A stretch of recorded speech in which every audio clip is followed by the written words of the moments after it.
This is the story of the one. As head of maintenance at a concert hall, he knows the show must always go on. That's why he works behind the scenes, ensuring every light is working, the HVAC is humming, and his facility shines. With Grainger's supplies and solutions for every challenge he faces, plus 24/7 customer support, his venue never misses a beat. Call quickgrainger.com or just stop by. Grainger, for the ones who get it done. It's KFI AM 640, and you're listening to The Conway Show on demand on the iHeartRadio app. It's Conway Show. All right, ding dong. It's Thursday, which is the new Friday. So traffic is usually bad out there, but we're getting by. We're getting by. We had a high-speed chase happen at LAX. We covered that for a little while with Steve Gregory. Chris Little, the news director, was in here as well.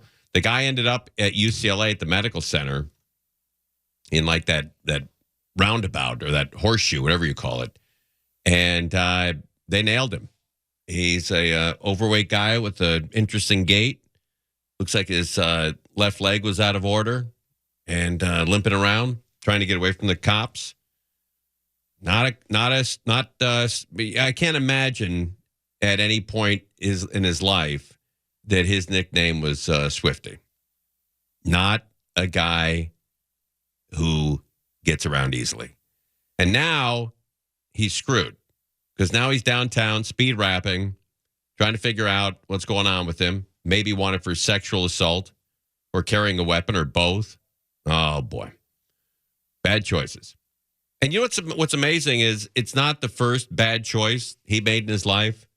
It's like the culmination of a lot of them. And bang, we get to see it on TV.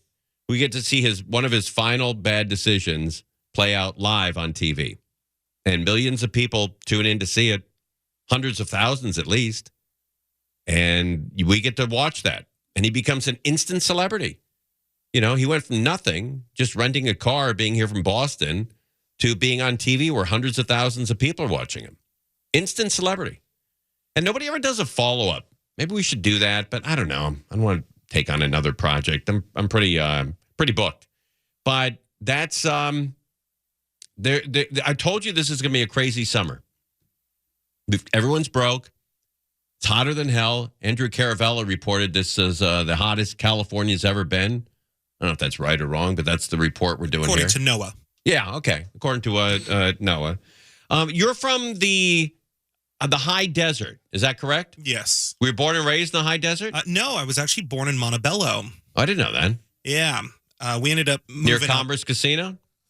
Yeah, right there. Right down the street. Right. No, Beverly Hospital. It's where I was born, actually. All right. Yeah.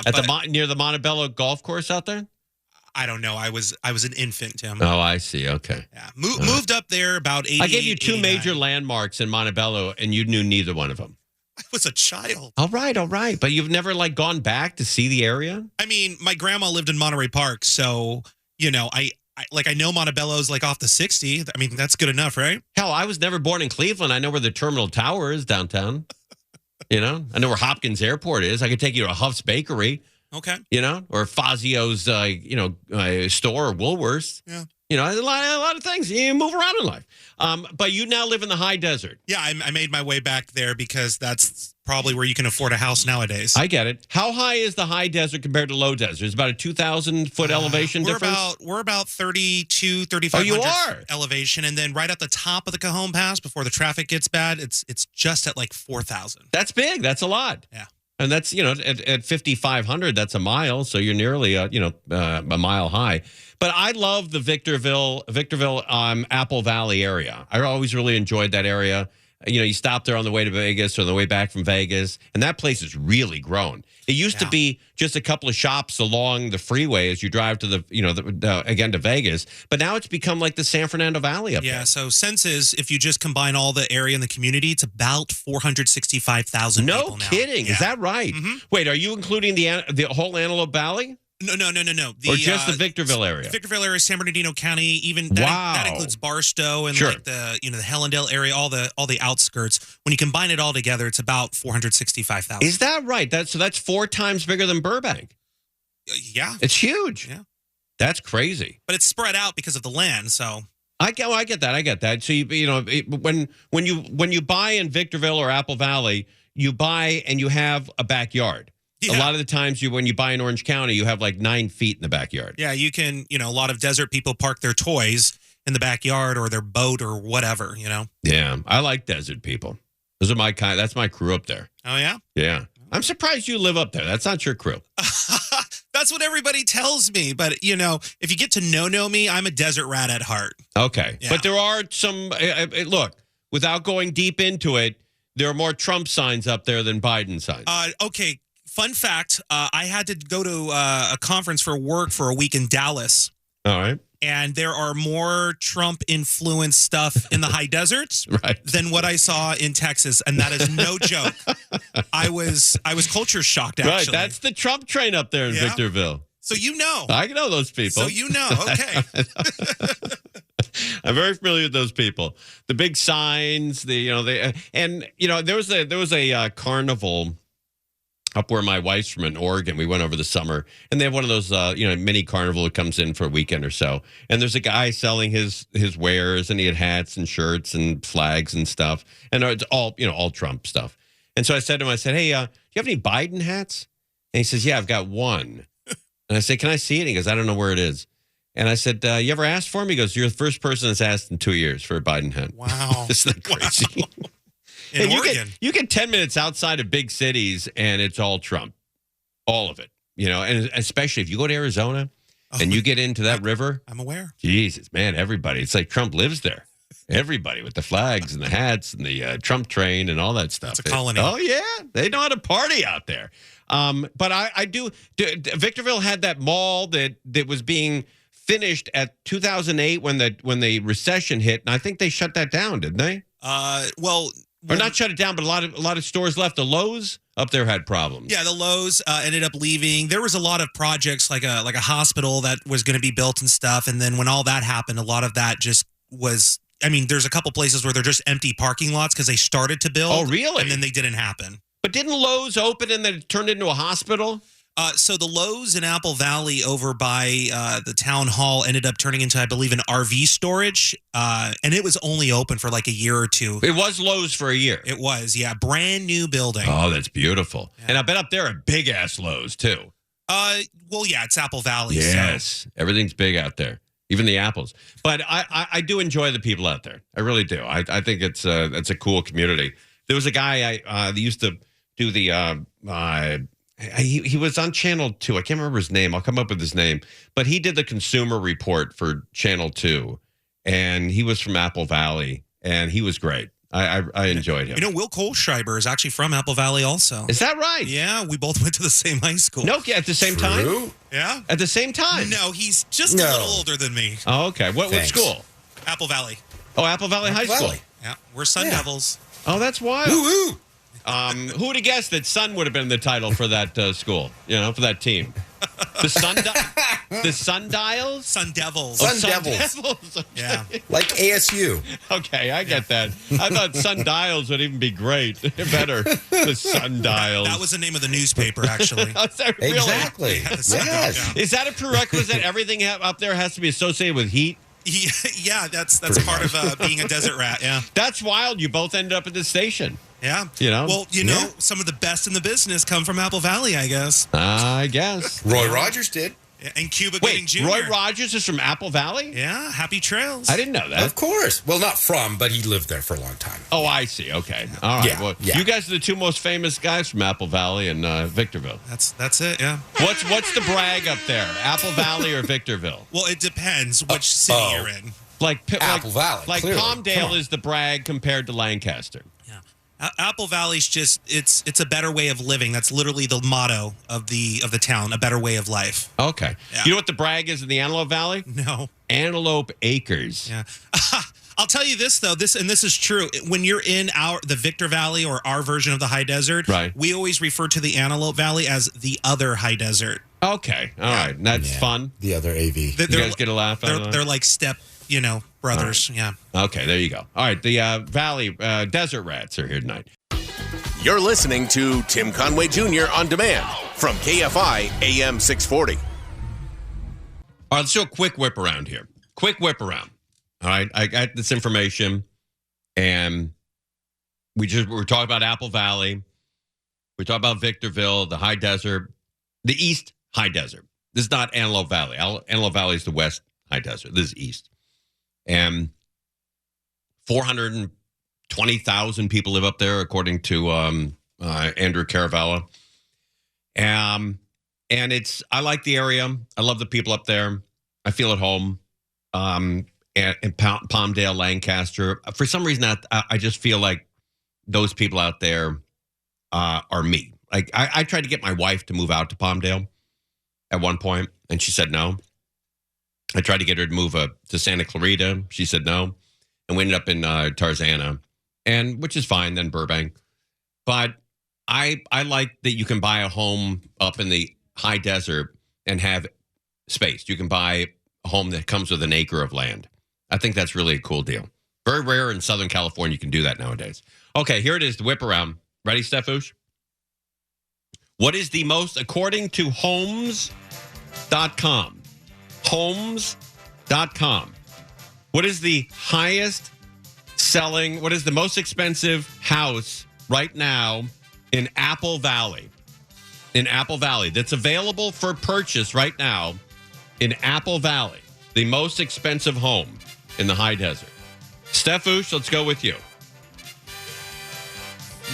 1.8 mil. Sorry. Okay.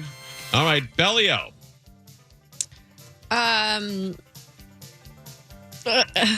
'Most expensive house in Apple Valley. 45,000. Wow.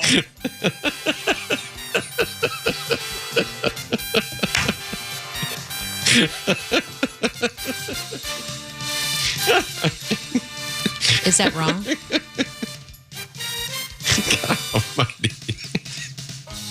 I was trying to warm up to these people. He said house, not land. I was saying, no, not car. Oh, I misheard Not you. used car. I misheard you. Okay. I'm sorry. I didn't hear the question properly. I'm going to cross that out. Bellio, what's the most expensive home in Apple Valley right now? Oh. Okay. Like 800,000? 800,000. Okay. All right, 800,000. Is Kiki in there? I am. Kiki, most expensive home in Apple Valley. I'm going to say 500,000. 500. Okay. All right. I think that is Angel with us. No, Angel's not with us. Who's with us? Will. Will. Coltrane. Sorry, Will. Unless I can see you, man. You know what I'm saying. All right, Will Coltrane. I'm going to go high. I'm going to go 5 mil. 5 million. Yep. All When right. was the last time It's you California. were home? My God. It's California. $5 million. It's still California. All right. You heard we weren't talking about Beverly Hills, right? We were talking about. I know. Okay. I know. All right, Andrew Caravella. I'm gonna educationally say about 645,000. Okay. All right. The actual answer, and it's a nice home. It's 9 acres. 9 acres. I can give you the address. 12341. And I don't want to give it a street, but it's the outer San Bernardino County. It's Apple Valley in the 92307 area code. And Stefouche, you are the winner. Wow. He said 1.8 million. God, you got to get into the real estate game, buddy. $1,777,777. Almost expensive. That is wild. That's horse property out there. Yeah, 9 acres. 9 acres out there in Apple Valley. Yeah, that's a mansion, right? Ranch home. Yeah, I don't know. It's 3 bedrooms, 2 baths, indoor plumbing, colored TV, hookup for the Z channel or on TV. Also has no, there's no plumbing, but there is plumbing, indoor plumbing, and powered by windmill. What is that? Yeah, powered by windmill. Running water, area to churn butter, blacksmith, sleeping quarters for your horse. Sounds odd. But it's 1.7 million, almost $1.8 million. That is a steal. Get up there and snake that house. You'll be the king of Apple Valley. You're listening to Tim Conway Jr. On Demand from KFI AM 640. This afternoon drive, I wasn't aware how much more active it was than 7 to 10 or 6 to 10, whatever we were doing before. But it does seem like there's a lot of moving pieces in the afternoon. And today was no exception. We started off with a high-speed chase. Well, that's not true. We started off with what might have been a suicide, somebody jumping off the Whole Foods building across the street from us here on Olive Avenue in Burbank, right where Olive and the 134 meet.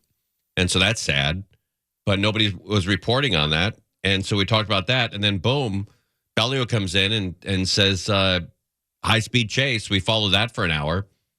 The guy gets out at UCLA Medical Center. He got caught in one of those loops there in the parking loop. Couldn't get out. He found himself in the worst possible place to end a chase or to continue a chase. If you want to end one, the best place to do it is pull into the UCLA Medical Center because you can't get out of there. It's one way in, one way out. So he followed that. Then there was a horrible story coming out of Irvine where there was a police report were requested and showed up where a guy allegedly was stabbing a woman. And when the cops got there, they saw a guy indeed stabbing a woman. They shot him, killed him, and the woman passed away probably because of her wounds. And in Irvine, that never happens. Irvine is one of the safest places in the world to live. The cops step to you quick. The people who live in Irvine, they respect the cops. They honor the cops. They don't S all over them. And it's always a safe area. And so that's shocking for Irvine. The reason why people live in Irvine and spend $3,500 for a studio apartment is to get away from crap, that kind of crap, where people are killing each other. And that's what you do. You make a lot of money, and then you can move into an area where that isn't a daily occurrence. All right, then we have this fire. They're not calling it the Crozier fire, but it's spelled like Crozier. So we're going to call it the Crozier fire. At least we know Evacuations ordered in the Crozier fire. Evacuations ordered in El Dorado County, where a wildfire has quickly spread. The Crozier fire. They're calling it the Crozier fire. The Crozier fire. Yeah, they're mispronouncing it.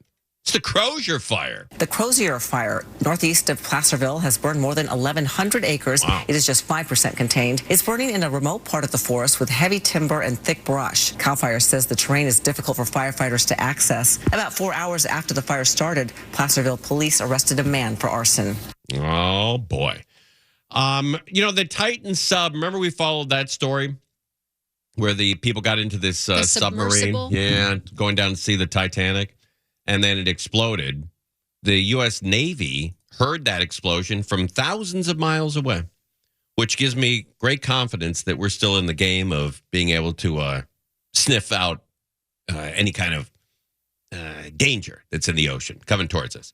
If the U.S. Navy could hear that from thousands of miles away, some of those guys are still doing their job, guys and gals. So the Titan sub, the crew, they probably knew they were going to die before the implosion? Frightening new allegations about the harrowing experience for those 5 people killed aboard the OceanGate Titan submersible last June. The family of one of the victims filing a $50 million lawsuit, claiming long before the Titan was crushed under intense ocean pressure, only 90 minutes into the dive, the crew dropped weight from the submersible, indicating they tried and failed to abort the dive altogether. And the lawsuit says by experts' reckoning, they would have continued to descend in full knowledge of the vessel's irreversible failures, experiencing terror and mental anguish prior to the Titan ultimately imploding. What a way to go, where you know that thing's going to explode. 90 minutes into the dive, there were problems. And the crew knew, and the passengers probably knew that there were problems because there were all kinds of warnings going off. And that terror that they were feeling in that submersible, in that very tight space, knowing that they may die, that is an element of damages that they should be asking the jury for. The suit was filed by the family of French explorer Paul-Henri Nargeolet, who made 37 previous dives to the Titanic site. Isn't that wild? He was down there 37 times to look at the Titanic. They allege OceanGate failed to disclose key facts about the Titan's durability. We run the whole thing with this game controller. The lawsuit claims the wireless electronic system was faulty, and that controller, along with the controls and gauges on the vessel, would not work without a constant power source. All right. Do we have time for a quick whip around? It's up to you, Stefouche. What do you think? Or take a break? Take a break. Okay. When we come back, here is the question for you. And please don't Google it, Andrew. I know that you got those crazy fingers. This is my last spot. That's right. Okay. We should All do right. it now. We'll ask you to we'll ask for your answer. I'll come in there. How about that? We'll do that. Let's not get crazy. Okay. Okay. All right. But how deep is the Titanic? How deep is the Titanic? How many feet under the sea? Under the sea. Under the sea. How deep is the Titanic, where its resting place is right now? How deep is it? Great question, Tim. You're listening to Tim Conway Jr. on demand from KFI AM 640. Let's do a quick whip around here. Ronner, you could play if you like. I know that Andrew's split. All right. How deep does the Titanic rest in the ocean? Where it's sitting right now, how many feet under the sea? Let's start with Steffaroni, Tony. Stefouche. 500 feet. 500 feet. All right. Bellio, are you in there? Yeah. How many feet under the sea is the Titanic? Like 5,000 feet. 5,000 feet. All right. Is Will Kohlschreiber with us? 10 million miles. No, it's not 10 million miles. Yeah. Who else is it? Kiki. Kiki, how many feet? 10,000 feet. 10,000 feet. All right. Mark Ronner, you want to play? Yeah, I'm hardly any different from Andrew anyway. Yeah, I think Kiki's got the right idea. I'm going to say, let's play prices right here. I'm going to say 10,001 feet. 10,001 is the winner. Yes! It is 12,500 feet. 12,500 feet. It is 2 times the Grand Canyon. If you were to buzz down the Grand Canyon, it's 2 times as deep as the Grand Canyon. Now, what do I win, Timmy? You get yourself a used vape pen that I've just discovered here in the studio. Oh, generous. So it's all yours. Oh, thank you. 9 times the Empire State Building. And if you were to drop a bowling ball directly over the Titanic, it would take 17 minutes to get there. 17 minutes. That is incredible. Oh, I'm sorry, 7 minutes. It's not 17, 7 minutes. So 7 minutes to take a bowling ball, depending on the weight, to get to the Titanic. That segment, the Where is the Titanic? We do that every single Thursday at 6:50. And it's being brought to you by AdvancedHair.com. Life-changing results. One-day treatment, life-changing results. Make your appointment today. AdvancedHair.com. Promo code Tim and save up to 25%.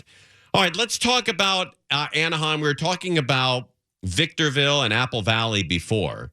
And Anaheim has just reached a milestone when it comes to housing. Let's find out what the hell it is. Big dog with this Anaheim. Property prices are just sky high at the moment and unaffordable for many, if not most Americans. Nevertheless, if you are a homeowner in Anaheim, you've got reasons to feel good about things. Anaheim is one of a handful of cities that have now joined LA and other cities in having, locally speaking, property values worth more than $1 trillion. Isn't that amazing? If you take all the property value in Anaheim, it just reached the $1 trillion mark. $1 trillion. Property values worth more than $1 trillion. Now, I don't know if they're including Disneyland and the hotels. Maybe they are, and that's how it reached $1 trillion. But man, oh man, that is a lot of money. Anaheim, Chicago, Phoenix, and Washington have joined LA, New York, Atlanta, and Boston as cities where residential property values top $1 trillion locally. And that's not all. San Diego and Seattle are just behind. They are really close to also cracking the $1 trillion level as well. These stats are from the real estate site Redfin, which finds that overall U.S. property prices, at least on the residential front, now top $50 trillion. Wait, $50 trillion in America? And Anaheim is one of those $1 trillion? Seems fishy. Seems fishy. I don't know. We'll take his word for it, though. All right, Marilyn Monroe, the statue to be moved in Palm Springs. Why are they moving the Marilyn Monroe statue in Palm Springs? Kind of an odd reason. Statue of Marilyn Monroe in Palm Springs is being moved to another location to settle a lawsuit. The 26-foot-tall Forever Marilyn sculpture recreates the famous skirt scene from The 7-Year Itch, but locals and visitors have been critical of the statue's placement. It faces the Palm Springs Art Museum, and the museum's director told the city councilor that visitors, particularly school children, are stopping to look under the statue's skirt. Oh, no. Boys will be boys. Particularly school children are stopping to look under the statue's skirt. Oh, boy. All right, well, move it out. School children are stopping to look under the statue's skirt. According to the LA Times, the statue will be moved to a location to be determined. There you go. Where there's not so much upskirt action. Laguna Karen. Remember that woman that was yelling at people who are walking on her beach? Well, the Coastal Commission has stepped in. And they don't like that because nobody owns the beach. It is all public, and we should have access to every single grain of sand along every single beach in California. Between a homeowner in Laguna Beach and a family sitting on the sand in front of her home. It's not harassment on the beach, it's harassment in my home property. Whoa. Get out of here, now. That sounds like Bellio. Whoa. Get out of here, now. You're in my property, get moving now. Oh, man, if you close your eyes, if you're driving, don't. But if you close your eyes, God, is that Bellio? Get out of here, now. Woo. You're in my property, get moving now. That's what Bellio does when she goes home to Irvine. Sees, kids riding their bikes around her house. My property, get moving now. Ah, that's her. Wow, man, oh, man. You're in my property, get moving now. Now you're in my property line. According to the LA Times, that homeowner has now received a letter from the California Coastal Commission saying she needs to stop blocking access to a public stretch of the sand. That's right. This viral moment happened last month on Victoria Beach. The homeowner was seen yelling at that family. She eventually used rope to section off part of the sand. She could be fined up to $11,000 per day if she continues. 11 grand a day. Man, oh man! But people in that part of the world, though, Laguna Beach, Dana Point, they've got that kind of dough. They have that kind of money, so maybe they'll just pay the fine, $11,000 every day, and keep the beach private. That's possible. All right, we didn't get to this story. I guess we could start it real quick here. Buca di Beppo, one of my favorite restaurants in the world. Not doing well. Italian-American restaurant chain Buca di Beppo has filed for Chapter 11 bankruptcy. Oh, no. The court filing says the Orlando-based company holds up to $50,000 in assets, while it owes between $15 and $50 million to at least 30 creditors. Maybe the meatballs were too big. Right? Too much meat in the balls. This comes from stores deemed underperforming. No California stores. None of them were on the list. The company is struggling financially amid a big slump in sales and rising food and labor costs. Oh, that's fantastic. One of my favorite restaurants of all time. Buca di Beppo. I love the big portions. You get in there, and it's just a wild, great place to eat. Mo Kelly joins us. How you, bub? Doing well. Doing better than the Metro. Someone else stabbed again today. Buddy, every time I see one of those stories, I think, man, you've got to be all over it the next day, and you are. That's the goal. Look, you own car chases. That's right. We own the Metro. That's right. And it doesn't seem to be getting better. No, it's getting progressively worse. It's getting to the point where we're having a murder, death, kill, stabbing, shooting, homeless incident every single day. I had to pick up a buddy about, 3-4 months ago. I was at Santa Anita, and he was going to take the Metro home, and I was going to drop him off at the Santa Anita station. And there's only like 3:00 in the afternoon. I pulled in the underground parking, and there's only 3 cars in there. Underground, beautiful parking in Arcadia at the Metro, and only 3 cars. That says something wrong. Yeah, something's wrong. Right, something's desperately wrong. Yeah, I don't know what's going on, but they've got to clean that up, especially before the Olympics. Well, because that's how everyone's going to get around. They're running out of time. I mean, honestly, because they're literally passing the torch this weekend. That's right. All right, is that first up? Second segment, so 7:19. Okay, 7:19. I am there. I love your coverage of the Metro, man. You are. They do too. They Metro Mo. All right. Buddy, I appreciate it. I'll listen to you for the rest of the night, and we'll catch you tomorrow. And Stefouche, thank you, buddy. Excellent job today, as always. You get the start today. All right, we're live on KFI AM 640. Conway Show on demand on the iHeartRadio app. Now, you can always hear us live on KFI AM 640, 4 to 7 p.m. Monday through Friday, and anytime on demand on the iHeartRadio app.